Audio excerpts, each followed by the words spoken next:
बात सिर्फ बोलने की नहीं है। बात उस पल की है जब आपको बोलना चाहिए, लेकिन आप बोल नहीं पाते। आपके दिमाग में आइडियाज होते हैं, थॉट्स होते हैं, लेकिन जैसे ही मौका आता है, सब कुछ उलझ जाता है। वर्ड्स सही से नहीं निकलते, कॉन्फिडेंस गिर जाता है, और बाद में बस एक ही बात दिमाग में घूमती है, मुझे इससे बेहतर बोलना चाहिए था। कभी नोटिस किया है, कुछ लोग बिना रुके, बिना सोचे इतनी क्लैरिटी से बोलते हैं कि लोग बस सुनते रह जाते हैं, और दूसरी तरफ कुछ लोग बहुत कुछ जानते हुए भी खुद को एक्सप्रेस ही नहीं कर पाते। यही वो गैप है जो लाइफ में अपॉर्चुनिटीज को डिसाइड करता है। अब जरा इमेजिन करो, अगर वही आप हर सिचुएशन में काम रहो, आपका दिमाग क्लियर हो और आप इंस्टेंटली सही वर्ड्स बोल पाओ, तो आपकी कम्युनिकेशन ही नहीं, आपकी पूरी पर्सनालिटी बदल सकती है।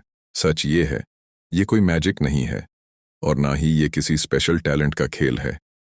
साइकोलॉजी और कम्युनिकेशन रिसर्च ये बताती है कि हमारा दिमाग प्रेशर में अलग तरीके से काम करता है, और अगर हम उसे सही तरीके से ट्रेन कर लें तो हम उसी मोमेंट में बेहतर सोच और बेहतर बोल सकते हैं।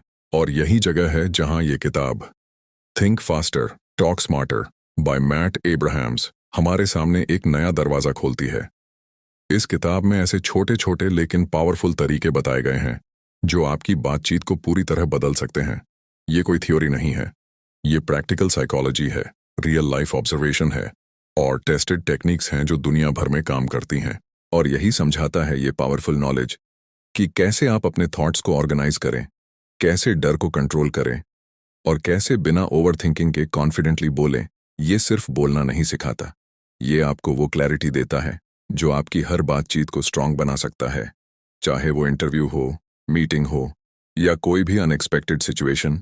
अब सवाल ये नहीं है कि आप अच्छे स्पीकर हो या नहीं, सवाल ये है कि आप अपने दिमाग को इस लेवल तक ट्रेन करना चाहते हो जहां वर्ड्स खुद ब खुद सही समय पर निकलने लगें।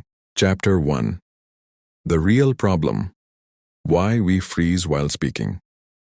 जब आप किसी सिचुएशन में बोलने जाते हो और अचानक दिमाग ब्लैंक हो जाता है, तो वो कोई सिंपल मिस्टेक नहीं होती, वो एक इंटरनल ब्रेन रिएक्शन होता है। सोचो, आप एक नॉर्मल डे में आराम से किसी टॉपिक पर बात कर रहे हो। उस समय आपका माइंड फ्री होता है, थॉट्स अपने आप फ्लो करते हैं। लेकिन जैसे ही सिचुएशन थोड़ी सीरियस हो जाती है, जैसे कोई इंपॉर्टेंट कॉन्वर्सेशन, मीटिंग या अचानक कोई सवाल, तभी आपका दिमाग एक अलग मोड में चला जाता है। इस मोड में आपका ब्रेन एक काम बहुत ज्यादा करने लगता है, वो है सेल्फ मॉनिटरिंग। यानी आप लगातार खुद को चेक करने लगते हो, क्या मैं सही बोल रहा हूं, मेरी बात समझ आ रही है या नहीं, कहीं मैं गलत तो नहीं कह रहा। यहीं से असली प्रॉब्लम शुरू होती है, क्योंकि जब आप खुद को ज्यादा मॉनिटर करते हो तो नेचुरल थिंकिंग स्लो हो जाती है। पहले जो थॉट्स आसानी से आ रहे थे वो अब रुकने लगते हैं। दिमाग एक साथ दो काम करने की कोशिश करता है, सोचना और खुद को जज करना, और जब ब्रेन पर एक्स्ट्रा लोड आ जाता है तो वो फ्रीज कर देता है। इसी वजह से आपको लगता है कि मुझे सब पता था, फिर भी मैं बोल नहीं पाया। असल में इंफॉर्मेशन गायब नहीं होती, बस एक्सेस ब्लॉक हो जाता है। और एक और इम्पॉर्टेंट चीज, प्रेशर के समय आपका ब्रेन परफेक्ट आंसर ढूंढने की कोशिश करता है। वो चाहता है कि जो भी आप बोलो वो बिल्कुल सही हो, लेकिन कम्युनिकेशन परफेक्शन नहीं मांगता, वो क्लैरिटी मांगता है। और जब आप परफेक्ट बनने की कोशिश करते हो तो फ्लो टूट जाता है। थिंक फास्टर टॉक स्मार्टर में मैट एब्राहम्स इसी कोर प्रॉब्लम को सिंपल वे में समझाते हैं कि लोग इसीलिए नहीं अटकते क्योंकि वो नहीं जानते, बल्कि इसलिए अटकते हैं क्योंकि वो ज्यादा सोचने लगते हैं उसी मोमेंट में जब उन्हें सिंपल बोलना चाहिए। अब इसे एक सिंपल वे में समझो, जब माइंड काल्म होता है तो थॉट्स एक नदी की तरह फ्लो करते हैं, लेकिन जब प्रेशर आता है तो वही माइंड उस नदी में पत्थर फेंक देता है। सेल्फ डाउट, फियर, ओवरथिंकिंग, और फ्लो रुक जाता है। इसका मतलब ये नहीं कि आप कमजोर हो, इसका मतलब सिर्फ ये है कि आपका ब्रेन प्रोटेक्शन मोड में चला गया है। और अच्छी बात यह है कि जिस चीज की वजह से आप फ्रीज करते हो, उसी को समझकर आप उसे कंट्रोल भी कर सकते हो। क्योंकि जैसे ही आपको पता चल जाता है कि प्रॉब्लम नॉलेज की नहीं, मेंटल स्टेट की है, वैसे ही आप धीरे धीरे उस मोमेंट को हैंडल करना सीखने लगते हो। अब असली सवाल ये है, क्या आप अपने माइंड को इतना समझना चाहते हो कि अगली बार जब सिचुएशन प्रेशर बनाए तो आप फ्रीज होने के बजाय कामली बोल सको। Chapter 2, confidence is a skill not a talent. बहुत लोग सोचते हैं कि कॉन्फिडेंस किसी खास लोगों के अंदर जन्म से होता है, लेकिन असल बात इससे बिल्कुल अलग है। कॉन्फिडेंस कोई फिक्स्ड क्वालिटी नहीं है, ये एक बिल्ट स्किल है। जैसे आप साइकिलिंग, टाइपिंग या गेमिंग सीखते हो, वैसे ही कॉन्फिडेंट होकर बोलना भी सीखा जाता है। जब आप पहली बार किसी अनफेमिलियर सिचुएशन में बोलते हो, तो आपका ब्रेन उसे रिस्क की तरह देखता है। उसे लगता है कि गलती हो सकती है, लोग जज कर सकते हैं, या आप सही से एक्सप्रेस नहीं कर पाओगे। इस वजह से माइंड अलर्ट हो जाता है और आप ज्यादा सोचने लगते हो। यही ओवरथिंकिंग कॉन्फिडेंस को रोक देती है। लेकिन जैसे जैसे आप उसी सिचुएशन को बार बार फेस करते हो, आपका ब्रेन एक बहुत इंपॉर्टेंट चीज सीखता है। वो ये समझने लगता है कि ये सेफ है, मैं इसे हैंडल कर सकता हूं। यहीं से कॉन्फिडेंस बिल्ड होना शुरू होता है। कॉन्फिडेंस का असली सीक्रेट ये नहीं है कि आप डर महसूस नहीं करते, बल्कि ये है कि आप डर के बावजूद आगे बढ़ते हो। डर रहेगा, लेकिन आप रुकते नहीं हो। यही डिफरेंस आपको धीरे धीरे स्ट्रॉन्गर बनाता है। थिंक फास्टर, टॉक स्मार्टर में मैट एब्राहम्स इसी चीज को सिंपल वे में समझाते हैं कि लोग कॉन्फिडेंट इसलिए नहीं बनते क्योंकि वो परफेक्ट होते हैं, बल्कि इसलिए बनते हैं क्योंकि वो प्रैक्टिस और रिपीटेड एक्सपोजर के थ्रू कंफर्टेबल हो जाते हैं। अब एक रियल लाइफ पैटर्न को समझो। जब आप किसी चीज को पहली बार बोलते हो, तो माइंड हैवी होता है, वर्ड्स स्लो आते हैं और सेल्फ डाउट ज्यादा होता है। लेकिन जब आप वही चीज दूसरी या तीसरी बार बोलते हो, तो माइंड थोड़ा रिलैक्स होने लगता है, थॉट्स नेचुरली फ्लो करते हैं और आप ज्यादा नेचुरल फील करते हो। इसका मतलब ये नहीं कि आप अचानक बेटर हो गए। इसका मतलब सिर्फ इतना है कि आपका ब्रेन उस एक्सपीरियंस से फेमिलियर हो गया। फेमिलियरिटी ही कॉन्फिडेंस का फाउंडेशन है। कॉन्फिडेंस बेसिकली एक कंफर्ट मेमोरी है, यानी आपका ब्रेन ये याद रखता है कि आपने पहले भी ये सिचुएशन हैंडल की है, इसलिए आप इसे फिर से भी हैंडल कर सकते हो। और एक बहुत इंपॉर्टेंट बात यह है कि परफेक्शन की कोशिश कॉन्फिडेंस को बढ़ाती नहीं है, बल्कि उसे कम करती है। जब आप परफेक्ट बोलने की कोशिश करते हो, तो माइंड ज्यादा प्रेशर क्रिएट करता है और फ्लो टूट जाता है।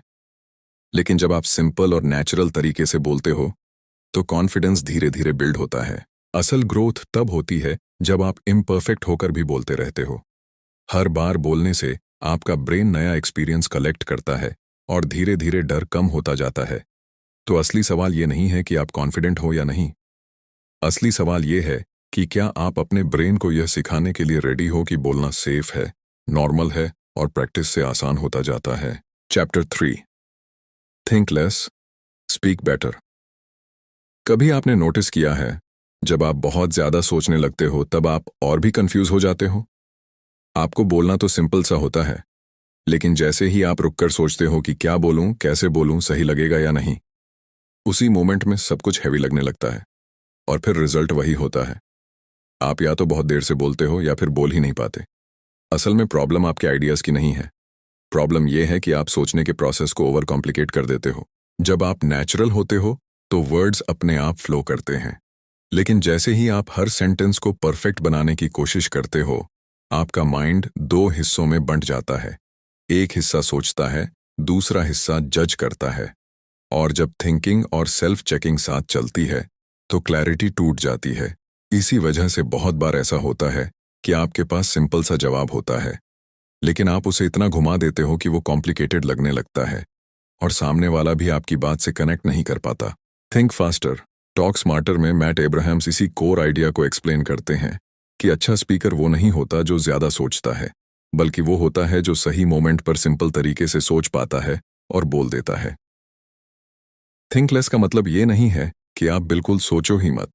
इसका मतलब ये है कि आप अननेसेसरी थिंकिंग को रिमूव करो, क्योंकि ज्यादा थिंकिंग अक्सर क्लैरिटी को डिस्ट्रॉय कर देती है। अब एक सिंपल एग्जाम्पल समझो। जब आप किसी दोस्त को कोई चीज एक्सप्लेन करते हो, तो आप नेचुरली बोलते हो।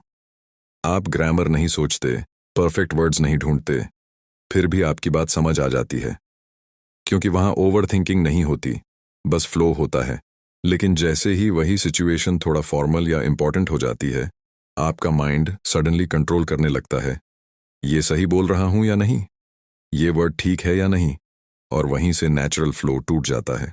असल में बेटर स्पीकिंग का सीक्रेट ज्यादा वर्ड्स नहीं है, बल्कि क्लियर थिंकिंग है।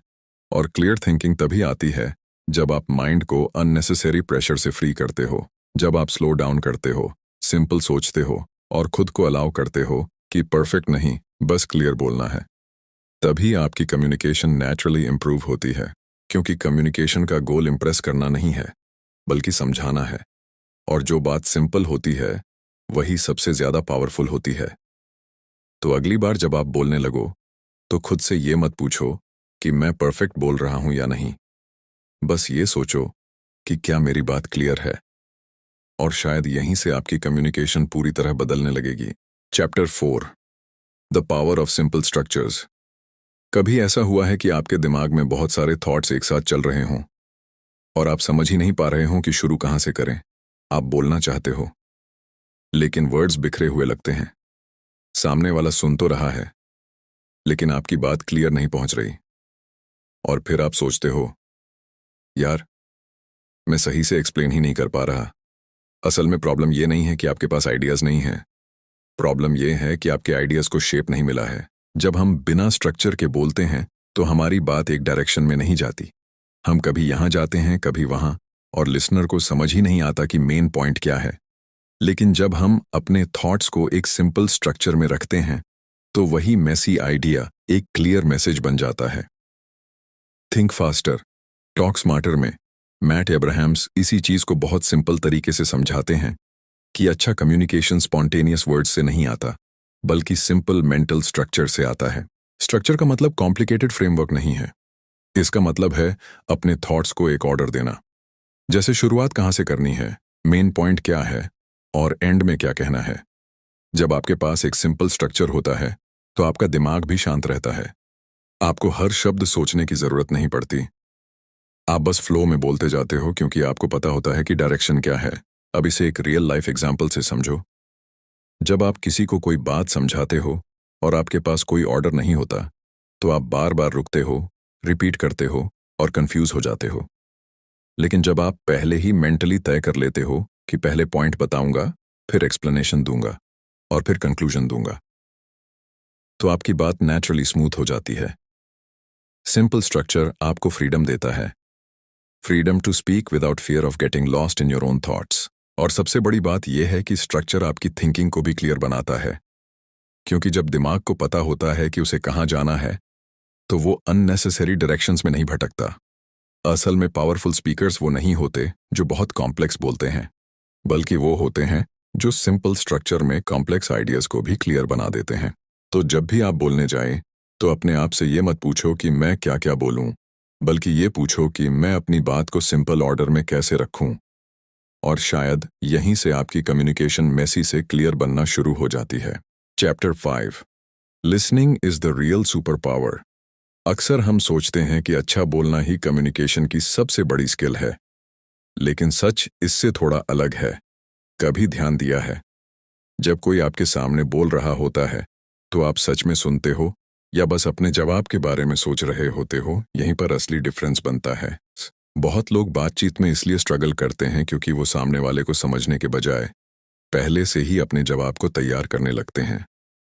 और जैसे ही आप सुनना छोड़कर सोचना शुरू करते हो, कम्युनिकेशन टूटने लगता है। लिसनिंग का मतलब सिर्फ चुप रहना नहीं है। लिसनिंग का मतलब है सामने वाले के वर्ड्स, उसकी इमोशन और उसके इंटेंशन को समझना। जब आप सच में ध्यान से सुनते हो तो आपके पास जवाब देने के लिए ज्यादा क्लियर इन्फॉर्मेशन आ जाती है, और फिर आपको कम सोचना पड़ता है क्योंकि आपकी अंडरस्टैंडिंग ऑलरेडी स्ट्रांग होती है। थिंक फास्टर, टॉक स्मार्टर में मैट एब्राहम्स इसी आइडिया को बहुत डीपली समझाते हैं कि अच्छा कम्युनिकेटर वो नहीं होता जो सबसे ज्यादा बोलता है, बल्कि वो होता है जो सबसे बेहतर सुनता है। क्योंकि जब आप सुनने में अच्छे होते हो तो आपको गेस नहीं करना पड़ता कि सामने वाला क्या कहना चाहता है। आप डायरेक्टली उसकी बात से कनेक्ट कर पाते हो और आपका रिस्पॉन्स नेचुरली रेलेवेंट बन जाता है। अब एक सिंपल रियलिटी समझो, जब आप किसी कॉन्वर्सेशन में पूरा ध्यान देते हो तो आपको अचानक बोलने का प्रेशर कम महसूस होता है, क्योंकि आपके पास ऑलरेडी कॉन्टेक्स्ट होता है। लेकिन जब आप ध्यान नहीं देते तो आप बार बार सोचते हो कि अब क्या बोलूं, और यहीं से कंफ्यूजन शुरू हो जाता है। लिसनिंग आपको स्लो नहीं बनाती, बल्कि स्मार्टर बनाती है, क्योंकि आप रिएक्ट नहीं करते, आप अंडरस्टैंड करके रिस्पॉन्ड करते हो। और एक और इम्पॉर्टेंट बात, जब लोग महसूस करते हैं कि आप उन्हें सच में सुन रहे हो तो वो नेचुरली आपके साथ कंफर्टेबल फील करते हैं, और ऐसे मोमेंट्स में कम्युनिकेशन और भी स्मूथ हो जाता है। असल में स्ट्रॉन्ग स्पीकिंग हमेशा स्ट्रॉन्ग लिसनिंग से शुरू होती है, क्योंकि क्लैरिटी बाहर से नहीं आती, वो समझ से आती है। तो अगली बार जब कोई आपसे बात कर रहा हो तो सिर्फ जवाब देने की जल्दी मत करो, पहले उसे पूरी तरह समझो, और शायद यही छोटा सा बदलाव आपकी पूरी कम्युनिकेशन को लेवल अप कर दे। Chapter 6, reframing fear into excitement. जब आपको किसी सिचुएशन में बोलना होता है और उस समय घबराहट महसूस होती है, तो ज्यादातर लोग उसे डर समझ लेते हैं, लेकिन असल में वो डर नहीं होता, वो आपके शरीर की नेचुरल एनर्जी होती है। अब इसे सिंपल तरीके से समझो। जब भी कोई इंपॉर्टेंट मोमेंट आता है, जैसे आपको बोलना है, एक्सप्लेन करना है या खुद को एक्सप्रेस करना है, तो आपका ब्रेन आपको अलर्ट कर देता है। इस अलर्ट मोड में शरीर में कुछ चेंजेस होते हैं। दिल तेज धड़कता है, सांस थोड़ी फास्ट हो जाती है और बॉडी में एनर्जी बढ़ जाती है।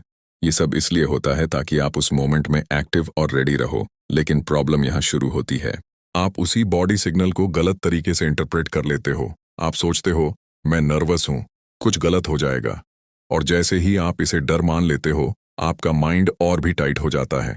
आप खुद को रोकने लगते हो, वर्ड्स कंट्रोल करने लगते हो और नेचुरल फ्लो टूट जाता है। अब दूसरा साइड देखो, अगर वही फीलिंग आप इसे एक्साइटमेंट मान लो, तो आपका माइंड बिल्कुल अलग तरीके से रिएक्ट करता है। आप सोचते हो ये इंपॉर्टेंट मोमेंट है, मुझे बस नेचुरली बोलना है, और फिर वही एनर्जी आपको एक्टिव बनाती है, ब्लॉक नहीं करती।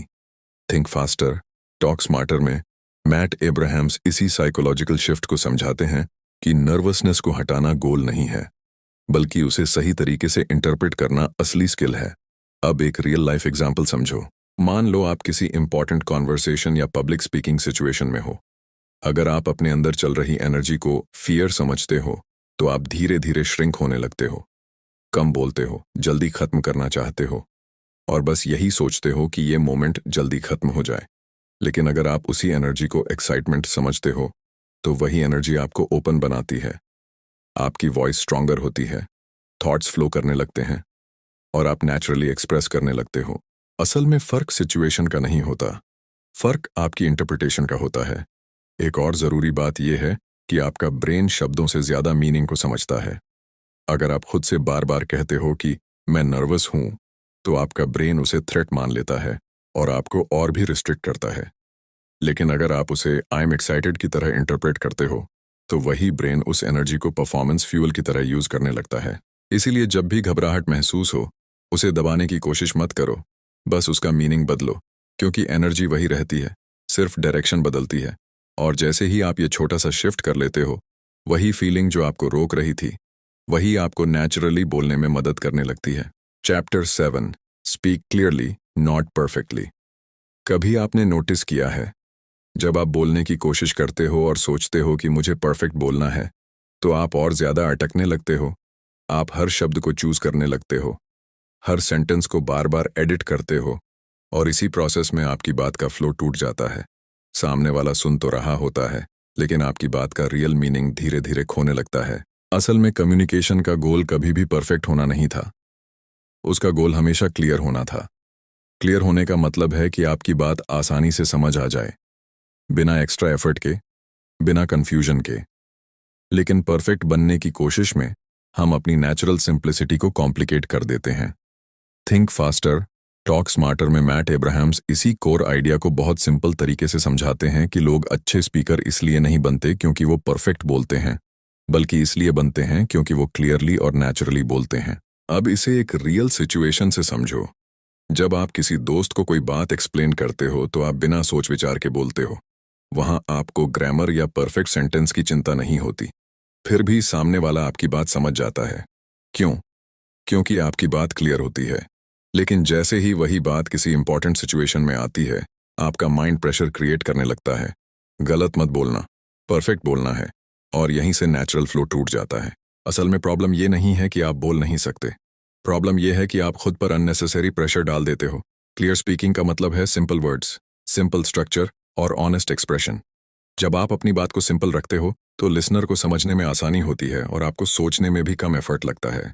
और एक इंपॉर्टेंट बात, लोग परफेक्शन से ज्यादा कनेक्शन फील करते हैं।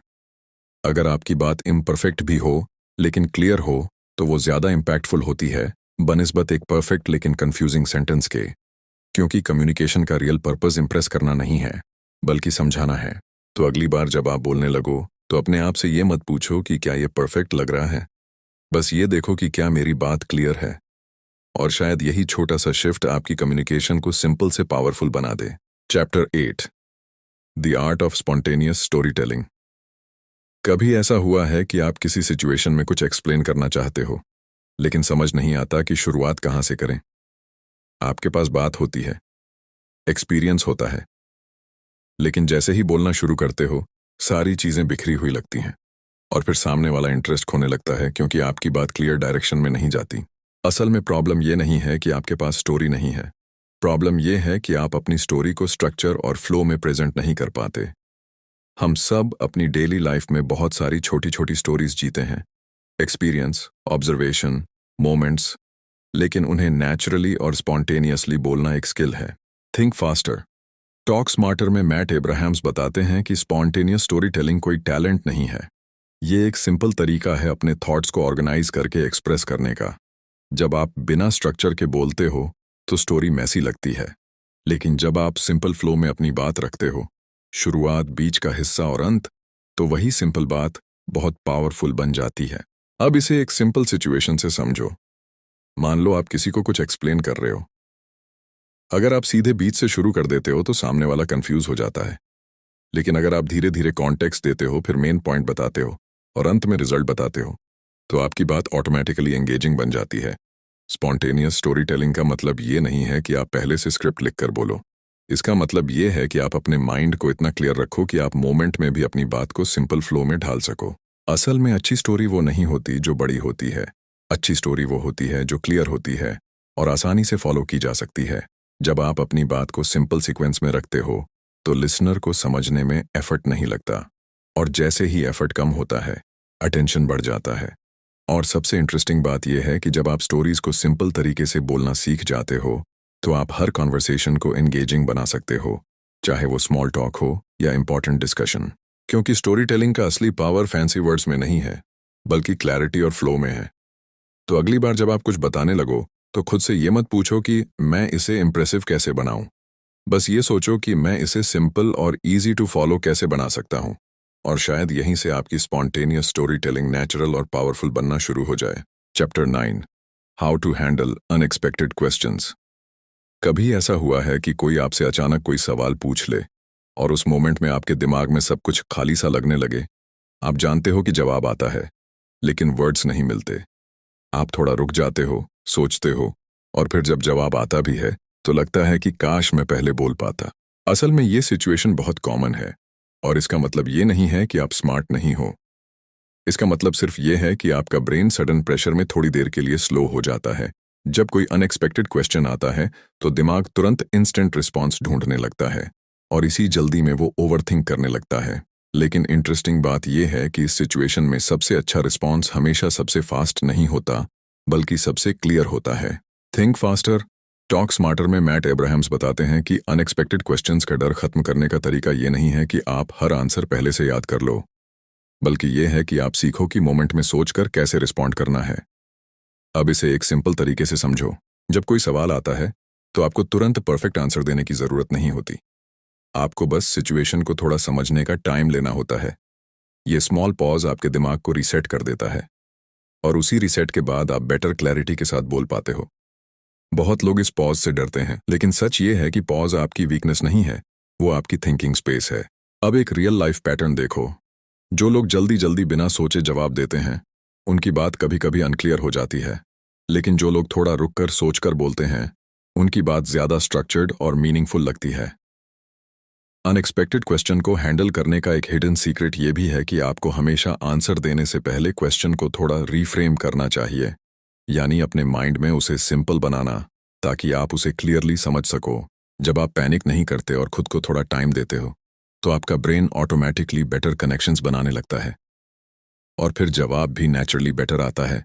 असल में प्रॉब्लम क्वेश्चन नहीं है, प्रॉब्लम प्रेशर है जो हम अपने ऊपर डाल लेते हैं।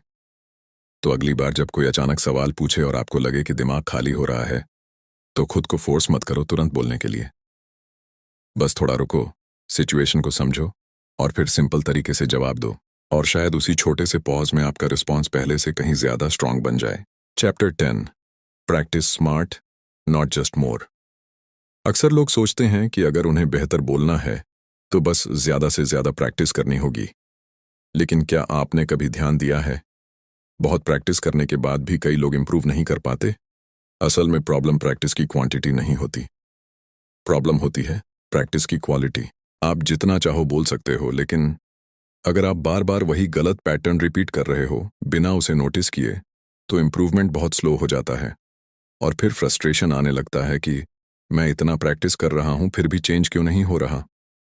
थिंक फास्टर, टॉक स्मार्टर में मैट एब्राहम्स इसी इंपॉर्टेंट आइडिया को समझाते हैं कि स्मार्ट प्रैक्टिस का मतलब है फोकस्ड प्रैक्टिस, न कि सिर्फ रिपीटेड एफर्ट। अब इसे सिंपल तरीके से समझो। जब आप प्रैक्टिस करते हो तो सिर्फ बोलना ही गोल नहीं होना चाहिए। आपको ये भी देखना चाहिए कि आप कहाँ अटकते हो, कहाँ ओवरथिंक करते हो, और कहाँ आपकी क्लैरिटी टूटती है। क्योंकि इंप्रूवमेंट वहीं से शुरू होता है जहां आप अपनी मिस्टेक्स को समझते हो। बहुत लोग प्रैक्टिस को सिर्फ रिपीट करना समझ लेते हैं, लेकिन रियल ग्रोथ तब होती है जब आप हर बार थोड़ा बेटर करने की कोशिश करते हो। यानी हर प्रैक्टिस सेशन एक छोटा अपग्रेड होना चाहिए, सिर्फ रेपिटेशन नहीं। अब एक रियल लाइफ एग्जाम्पल समझो। अगर कोई इंसान रोज बोलने की प्रैक्टिस करता है लेकिन हमेशा सेम मिस्टेक्स रिपीट करता है, जैसे ओवरथिंकिंग, अनक्लियर स्ट्रक्चर या नर्वस पॉजेज, तो उसका ब्रेन उन्हीं पैटर्न्स को और स्ट्रांग बना देता है। लेकिन अगर वही इंसान हर बार एक चीज सुधारने की कोशिश करे, जैसे क्लैरिटी या स्ट्रक्चर, तो इंप्रूवमेंट तेज होता है। स्मार्ट प्रैक्टिस का एक और इम्पॉर्टेंट हिस्सा है फीडबैक लेना, चाहे वो खुद से हो या किसी ऑब्जर्वेशन से।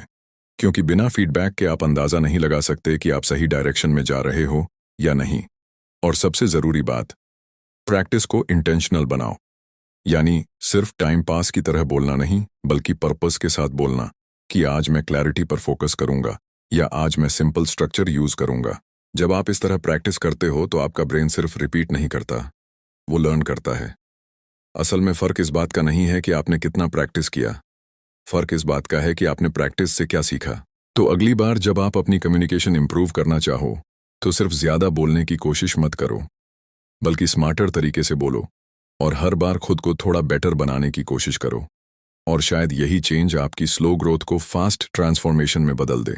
कंक्लूजन, अगर आपने इस पूरे सफर को ध्यान से समझा है तो आपने सिर्फ एक बुक समरी नहीं देखी, आपने अपने कम्युनिकेशन के अंदर छिपी हुई एक पूरी रियलिटी को समझा है। शुरुआत में हमने देखा कि लोग बोलते समय क्यों फ्रीज हो जाते हैं, कैसे दिमाग प्रेशर में ब्लैंक हो जाता है और हम जानते हुए भी सही शब्द नहीं बोल पाते। फिर धीरे धीरे ये समझ आया कि असली प्रॉब्लम नॉलेज की नहीं है, प्रॉब्लम उस मोमेंट में हमारे माइंड के बिहेवियर की है। फिर हमने देखा कि कॉन्फिडेंस कोई टैलेंट नहीं है, बल्कि एक स्किल है जिसे प्रैक्टिस और एक्सपीरियंस से डेवलप किया जाता है। जितना आप खुद को सिचुएशंस में डालते हो, उतना ही आपका ब्रेन कंफर्टेबल होता जाता है। इसके बाद एक बहुत पावरफुल शिफ्ट आया कि ज्यादा सोचने से कम्युनिकेशन इंप्रूव नहीं होता, बल्कि सिंपल और क्लियर सोचने से इंप्रूव होता है। और जब आप क्लैरिटी के साथ बोलते हो तो आपकी बात नेचुरली समझ में आती है। फिर हमने सीखा कि स्ट्रक्चर कितना इंपॉर्टेंट है। जब आपके थॉट्स को एक सिंपल डायरेक्शन मिलती है तो आपकी स्पीच खुद ही ऑर्गेनाइज्ड हो जाती है और लिसनर को आपकी बात फॉलो करना आसान हो जाता है। लिसनिंग की पावर ने यह दिखाया कि अच्छा स्पीकर बनने के लिए सिर्फ बोलना जरूरी नहीं है, बल्कि सामने वाले को समझना उससे भी ज्यादा इंपॉर्टेंट है, क्योंकि बेहतर अंडरस्टैंडिंग ही बेहतर रिस्पॉन्स लाती है। और फिर हमने फियर को एक नए तरीके से देखा कि जो घबराहट हमें रोकती लगती है, वही असल में हमारी एनर्जी भी हो सकती है, अगर हम उसे सही तरीके से इंटरप्रेट करें। इसके बाद यह समझ आया कि परफेक्ट बोलने की कोशिश कम्युनिकेशन को खराब कर देती है, लेकिन क्लियर और सिंपल बोलना उसे पावरफुल बना देता है। और story telling, handling questions, smart practice, इन सब ने मिलकर यह दिखाया कि कम्युनिकेशन एक लर्नेबल स्किल है, कोई मिस्ट्री नहीं। अंत में सबसे बड़ी बात यह सामने आती है कि बोलने की फ्रीडम बाहर से नहीं आती, वो अंदर से डेवलप होती है। जब आप प्रैक्टिस करते हो, मिस्टेक से सीखते हो और खुद को एक्सप्रेस करने से नहीं डरते, तब जाकर आप धीरे धीरे एक कॉन्फिडेंट स्पीकर बनते हो। थिंक फास्टर, टॉक स्मार्टर में मैट एब्राहम्स हमें यही सिखाते हैं कि असली कम्युनिकेशन का गोल परफेक्ट होना नहीं है। असली गोल है क्लियर, काल्म और कॉन्फिडेंट होना। लेकिन अब सबसे इंपॉर्टेंट सवाल ये है, क्या आप इन आइडियाज को सिर्फ समझकर छोड़ देंगे या अपनी रियल लाइफ कॉन्वर्सेशंस में अप्लाई करेंगे? क्योंकि सच यही है, नॉलेज आपके पास हो सकती है, लेकिन चेंज तभी आता है जब आप उसे यूज करते हो। आज से आपकी हर कॉन्वर्सेशन एक प्रैक्टिस हो सकती है, हर इंटरेक्शन एक इम्प्रूवमेंट का मौका बन सकता है। तो मुझे कमेंट में जरूर बताइए कि इस पूरे बुक समरी से आपकी सबसे पावरफुल सीख क्या रही। अगर आपको ये वीडियो हेल्पफुल लगा हो तो इसे लाइक कीजिए, शेयर कीजिए और चैनल को सब्सक्राइब कीजिए ताकि आपको ऐसे ही पावरफुल बुक समरीज मिलते रहें। और याद रखिए, आपकी वॉइस तभी बदलती है जब आप उसे यूज करना शुरू करते हो। अगली बार जब आप बोलें तो सिर्फ सोचिए मत, खुद पर भरोसा करके बोलिए। यही आपकी रियल ट्रांसफॉर्मेशन की शुरुआत है।